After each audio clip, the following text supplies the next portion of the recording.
హెబ్రీయులకు రాసిన పత్రిక 9వ అధ్యాయం. మొదటి నిబంధనకైతే సేవా నియమములను ఈ లోక సంబంధమైన పరిశుద్ధ స్థలమును ఉండెను. ఏలగనగా మొదట ఒక గుడారమేర్పరచబడెను.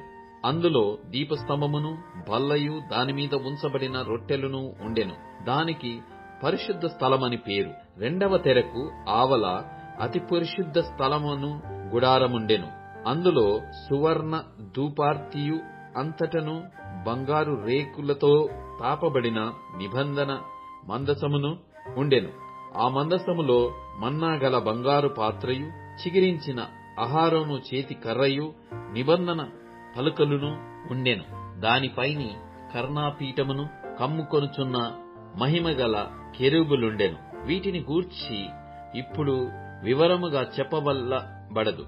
ఇవి ఈలాగు ఏర్పరచబడినప్పుడు యాజకులు సేవ చేయుచు నిత్యమును ఈ మొదటి గుడారములోనికి వెళ్ళుదురు గాని సంవత్సరమునకు ఒక్కసారి మాత్రమే ప్రధాన యాజకుడొక్కడే రక్తము చేత పట్టుకొని రెండవ గుడారములోనికి ప్రవేశించును. ఆ రక్తము తన కొరకును ప్రజల అజ్ఞాన కృతముల కొరకును అతడర్పించును.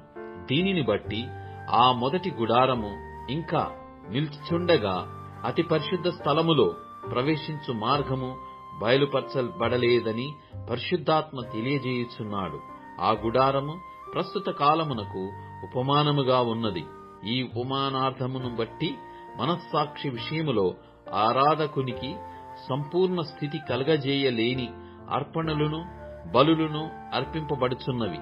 ఇవి దిద్దుబాటు జరుగు కాలము వచ్చు వరకు విధింపబడి అన్నపానములతోనూ నానా విధములైన ప్రాక్షాళనములతోనూ సంబంధించిన శరీరాచారములు మాత్రమైనయున్నవి.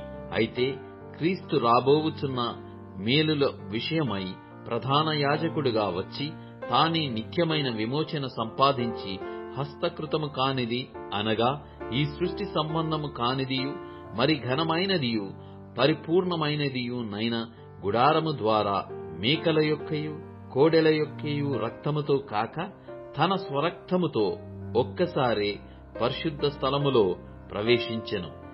ఏలయనగా మేకల యొక్కయు ఎడ్ల యొక్కయు రక్తమును మైలపడిన వారి మీద ఆవుదూడ బూడిద చల్లుటయు శరీర శుద్ధి కలుగునట్లు వారిని పరిశుద్ధపరిచిన ఎడల నిత్యుడగు ఆత్మ ద్వారా తన్ను తాను దేవునికి నిర్దోషినిగా అర్పించుకొనిన క్రీస్తు యొక్క రక్తము నిర్జీవ క్రియలను విడిచి జీవము గల దేవుని సేవించుటకు మీ మనస్సాక్షికిని ఎంతో ఎక్కువగా శుద్ధి చేయును.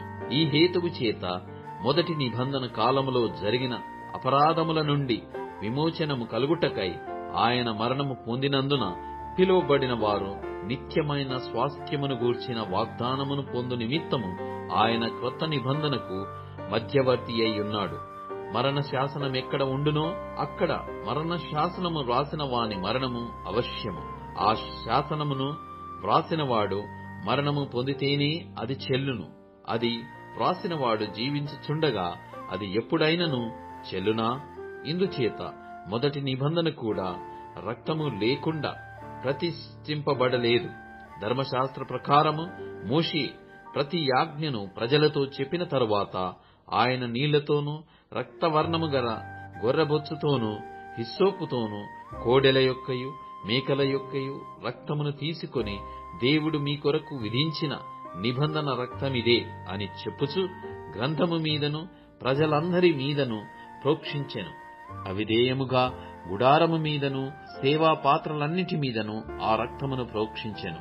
మరియు ధర్మశాస్త్ర ప్రకారము సమస్త వస్తువులను రక్తము చేత శుద్ధి చేయబడుననియు రక్తము చిందింపకుండా పాప క్షమాపణ కలగదనియు సామాన్యముగా చెప్పవచ్చును. పరలోకమందున్న వాటిని పోలిన వస్తువులు ఇట్టి బలుల వలన శుద్ధి చేయబడవలసి ఉండెను గాని పరలోక సంబంధమైనవి వీటికంటే శ్రేష్టమైన బలుల వలన శుద్ధి చేయబడవలసి ఉండెను. అందువలన నిజమైన పరిశుద్ధ స్థలమును పోలి హస్తకృతమైన పరిశుద్ధ స్థలములలో క్రీస్తు ప్రవేశింపలేదు గాని ఇప్పుడు మన కొరకు దేవుని సముఖమందు కనబడుటకు పరలోకమందే ప్రవేశించెను. అంతేకాదు ప్రధాన యాజకుడు ప్రతి సంవత్సరము తనది కాని రక్తము తీసుకొని పరిశుద్ధ స్థలములోనికి ప్రవేశించినట్లు ఆయన అనేక పర్యాయములు తన్ను తాను అర్పించుకొనుటకు ప్రవేశింపలేదు. అట్లైన ఎడల జగత్పునాది వేయబడినది మొదలుకొని ఆయన అనేక పర్యాయములు శ్రమపడవలసి వచ్చును. అయితే ఆయన యుగముల సమాప్తియందు తన్ను తానే బలిగా అర్పించుకొనుట వలన పాప నివారణ చేయుటకై ఒక్కసారే ప్రత్యక్షపరచబడెను. మనుష్యులొక్కసారే మృతి పొందవలెనని నియమింపబడెను. ఆ తరువాత తీర్పు జరుగును. అలాగుననే క్రీస్తు కూడా అనేకుల పాపములను భరించుటకు ఒక్కసారే అర్పింపబడి తన కొరకు కనిపెట్టుకొని యుండువారి రక్షణ నిమిత్తము పాపము లేకుండా రెండవసారి ప్రత్యక్షమగును.